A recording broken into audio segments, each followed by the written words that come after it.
வணக்கம். இப்போ என்ன ரெசிபி பண்ண போகிறோன்னா அரைக்கீரை கடையல். ஒரு கட்டு அரைக்கீரையை சுத்தம் பண்ணி வச்சுருக்கேன். இப்போ இந்த பாத்திரத்தில் அரைக்கீரையை ஃபஸ்ட்டு போட்டுக்குவோம். ஒன்று ஒன்றா சேர்க்குறத பார்ப்போம்.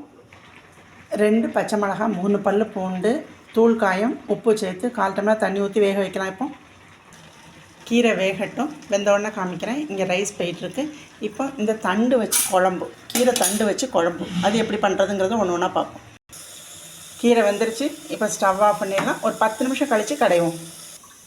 கீரை தண்டு இளம் தண்டாக இருக்கிறதுனால அதை போட்டு குழம்பு வச்சா நல்லாயிருக்கும். இப்போ ஸ்டவ் ஆன் பண்ணி கடாயை வச்சு கடுகு, வெந்தயம், வரமிளகாய், கட்டிக்காயம், வெங்காயம், சின்ன வெங்காயம், கருவேப்பிலை போட்டு தாளிச்சிக்கலாம். பூண்டும் சேர்த்துட்டு வெங்காயம் நல்லா பொன்னரமாக வர அளவுக்கு தாளிச்சிக்கலாம், வதக்கிக்கலாம். இப்போ நல்லெண்ணெயில் தான் தாளிக்கணும். நல்லெண்ணெயில் தாளித்தா தான் நல்லாயிருக்கும். இப்போ கீரை தண்டை சேர்த்துக்கலாம். சின்ன வெங்காயம், தக்காளி, மஞ்சப்பொடி, மிளகாப்பொடி, கொத்தமல்லி பொடி, உப்பு சேர்த்துக்கலாம். புளி தண்ணியை அரைச்சி வச்ச தேங்காயும் சேர்த்துக்கலாம். கீரையை கடைஞ்சிட்டு வந்துடலாம். குழம்புக்கு கொஞ்சம் வெல்லம் சேர்த்துக்கலாம். கீரை கடையல் தண்டு குழம்பு ரெடி. நன்றி.